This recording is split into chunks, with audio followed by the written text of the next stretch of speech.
Good afternoon, parents. This is Mrs. Stewart back again for another parenting hack. This is parenting hack number 3, and this one is going to talk about ADHD. This one I can speak to from the heart because I do have a child with severe ADHD, and so I have been through all the things. He's 14, about to be 15, and we've tried everything, and we've worked some things out. So I just wanted to share with you from my counseling opinion and from my parenting perspective some things to help out your child who has the wiggles. And even if it isn't diagnosed ADHD, if they have some habits of not staying still in their seat, or their mind kind of daydreams often, some of these tools can be helpful as well. So the first thing I want to talk about are some books that maybe you guys can read as a family that I would suggest. The first one is Howard Wigglebottom Learns to Listen.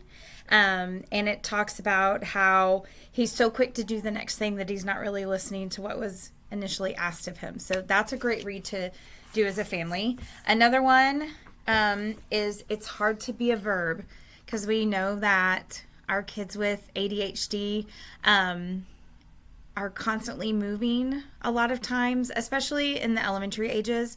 Now, there are 2 types of ADHD. There's inattentive, which is their brain can't focus. It's daydreaming. It's completely off in la-la land, or it's thinking of 10 other things other than what is actually happening in the class. And then there is hyperactive, which is they can't sit still. They constantly have to be moving or touching or doing something. And then a good one that can help you guys as parents is Learning How to Slow Down and Pay Attention, a book for kids about ADHD. And so this one kind of just talks about how you guys as a family can learn to survive each other.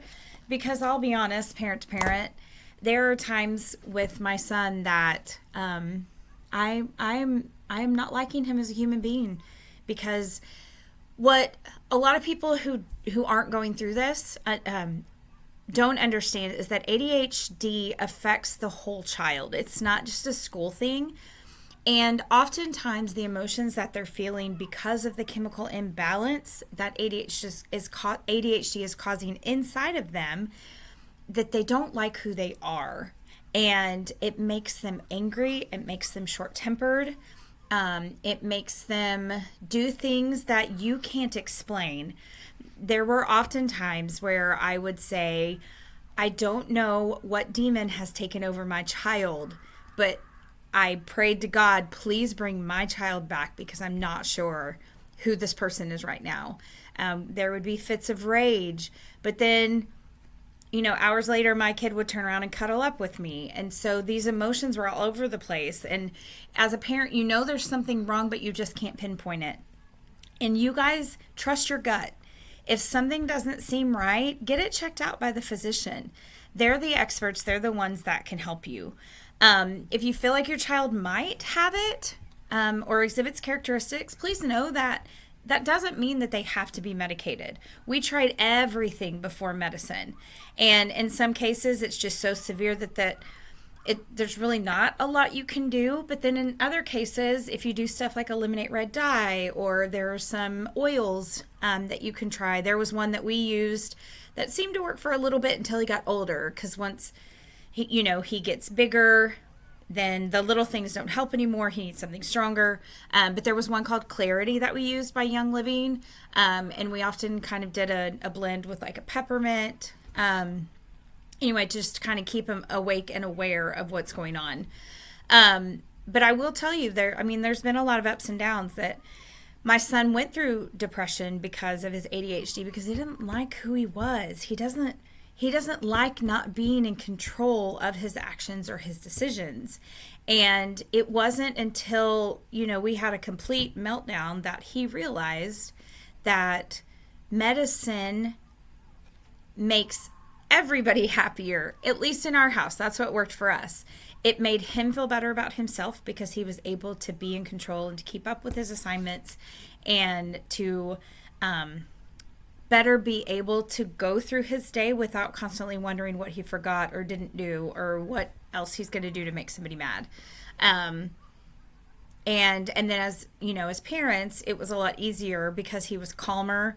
He was able, like when we had a conversation, he was actually in the conversation instead of thinking about what he was going to wear to baseball later that day. Like, he was actually in it with us. So I will say that there are ups and downs that you go through, and just know that you are not alone. And if you ever need tips or tricks specifically for your child, then I would highly recommend that. So a couple things that I do want to share with you. As a parent, it is really hard as your child is going through this chemical change. And I will tell you that puberty brings stronger emotions in this department. So if you have a 4th, 5th grader that seems to be exhibiting these, then just know that that is part of the body changing. The chemicals get stronger. The imbalance that's going on kind of offsets anything going on in their head, which could be ADHD, could be anxiety, anything like that. So keeping a positive attitude is a must. You don't want your kid to feel bad for who they are, because they already feel bad about themselves. So as frustrated as they make you, just take some time to realize that they feel worse about it. The other thing I would suggest is breaking things into chunks that you do with them, whether that's sitting down and doing homework for 30 minutes and then allow them, 15, 20 minutes of gaming or going outside to shoot baskets or, free time on their phone, whatever it is that you guys allow. And then 30 minutes. And my recommendation in those situations is to put a timer on, or like your Alexa or your Google Home, set a timer. So that way when the timer goes off, it's the timer telling your child to stop, and it's not you telling your child to stop. And the reason why that matters is because a kid with ADHD constantly feels that the world is yelling at them all the time because they can't do anything right. And so when you take you out of that, and it's the machine telling him, oh, time's up, then that is less of a conflict with you. And so it kind of, creates a better relationship for you guys. The other thing that I would say is just have realistic expectations for them. When I was talking about chunking things, like with homework, yes, but also with like housework. If you want them to clean their room, a child with ADHD or ADHD tendencies, if you leave them to clean their room, it is going to take them 3 to 5 hours. And if you've been there, then you completely understand what I'm talking about. But if you chunk it, for instance, with our child, we'll say, okay, if we need the whole room cleaned, we'll make a list.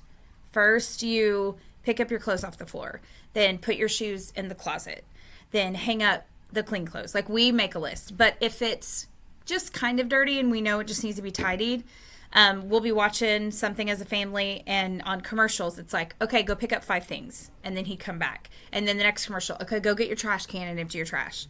And then come back. And man, the room gets cleaned. There's no fight. It doesn't take hours and hours.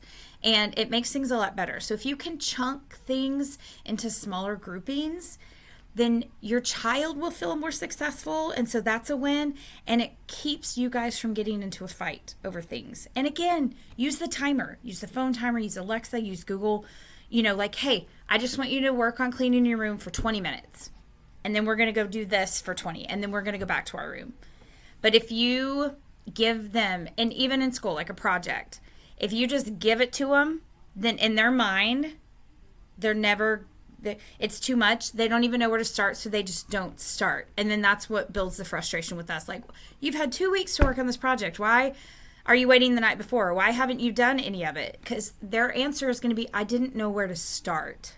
And that's what the ADHD brain, it's like a pinball machine. And it's constantly going and getting points and going here and here and here and here, and it can't reel it in. And so they just really need help with that. And so any kind of lists, any kind of reward system that you can give them. We do this sheet for our family that says, congratulations, you're grounded. And it's a point sheet. And so based on whatever offense that they did, 400 points, 500, they have to earn points. And each chore that we do at home is worth points. And so I'll add a link to that in the comment section in case you guys want to use that, if you want to manipulate it, however you want. But that really works for us because, again, the fight doesn't happen. They know what to expect, and it's their choice. And so, the kid with the ADHD, when you're like, okay, well, you're grounded for a week. Oh, my gosh. And the whole dramatic thing happens about how the world is over and you are the worst parents in the whole wide world. A couple of other things that I want to share with you there are accommodations for students with ADHD. And so if your child has ADHD and the school doesn't know about it, I really encourage you to you can let me know, you can let the administrative assistant know, you can let the school head know, whatever you feel comfortable doing. But I think it's important because we can put things in place called accommodations that can kind of help your child. So, for example, if your child is consistently unable to complete classwork, we can allow extra time. If your student struggles to follow directions, we can give written instructions. So if they struggle listening because of ADHD, my child struggles taking notes because just staying focused on what the teacher's saying, so he gets copies of notes. Now he's in high school, so it may look a little bit different in the elementary setting. If they fall behind during class discussions, then the teacher can ask questions to encourage participation or give them a question sheet that they kind of fill in so that they pay attention. If they engage in attention-seeking behaviors, then maybe we sit the student near a positive role model, or sometimes, boys are influenced by girls. We could sit them by a girl, and maybe that would eliminate their outbursts in class. If they can't keep track of their papers, they have an organization problem, which is a huge deal in my house. Then we can set up binders with folders, color coding. We can do binder checks with the teacher. Or, you guys, Miss Morgan is such an asset. She literally organizes people's spaces as her side business now. And so she loves that stuff. She would love to help your child get organized. If they're fidgety, we have squishy balls, stress balls, different things like that. Or, we can allow the kid to go run an errand. One of my biggest tools that I offer to families is that when a child is sitting for so long, their ADHD brain has to be satisfied. So they have that part of that brain that the activity needs to be satisfied. So I encourage kids to go to the bathroom and in the bathroom do 10 jumping jacks or do some squats or, whatever, star jumps, whatever works for you. I don't want them to do push-ups or anything on the floor in the bathroom. But then what happens is that part of the brain is like, okay, we're doing activity. And now I'm good. I'm good for a little bit. So now you can have the sit still part of your brain so that you can go to class and you can do what you need to do. And so it works both ways. Yes, we have recess, but some kids, that's just not enough. And so, there's a ton of things that we can work through with accommodations. And so we want to be a partner with you guys. We want to help you out. Some other things that can help out with homework is that, have that open line of communication with the teacher. Sometimes the folder isn't enough or the student loses papers or, come up with a system that works for you and your family. If kids have access to phones as they get older, you could use a family calendar and the kid needs to write in on the family calendar what their homework is per class. Or if you do have the homework folder, have a set place in the house that goes immediately when they get home. Make that a routine that is part for them. And, the other thing that my son, especially when he was, I would say in 3rd and 4th grade, is he felt like he was getting written in his notebook every single day. Like he felt like he could do no right, that it didn't matter how he acted, he was misbehaving in everybody else's eyes. And it broke my heart because I didn't want him to feel like a failure. And so I also encourage you to have those conversations with the teachers if it gets to be to that point, that maybe they send you an email instead of writing it in the notebook so that it's the visual for the child that makes them feel horrible about themselves. And so if there's a way that, with our son, it was like, okay, our goal this week is to only get written in your notebook 3 times, 3 out of the 5 days, right? So you're going to have 2 really good days. And that seemed attainable. And then once we did that for a couple weeks, then it was like, okay, only get written in your notebook twice this week. And so eventually he got to where he had clean slates and only had random write-ups. You just have to find what works for you and your family. And encouragement is what's going to help best, because I'm telling you, they beat themselves up because they don't like how they are. They don't like how it makes them feel. They feel like the teacher doesn't like them a lot of times because they are the one that's constantly being called on. Like, hey, sit still. Hey, get to work. Hey, do this. And then they feel like they disappoint you. So they just have this aura of negativity.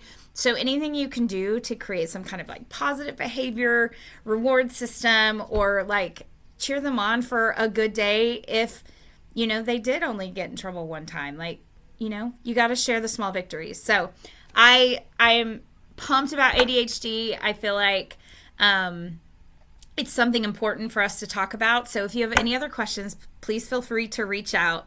And I hope that you got something out of today's talk. Y'all have a great day.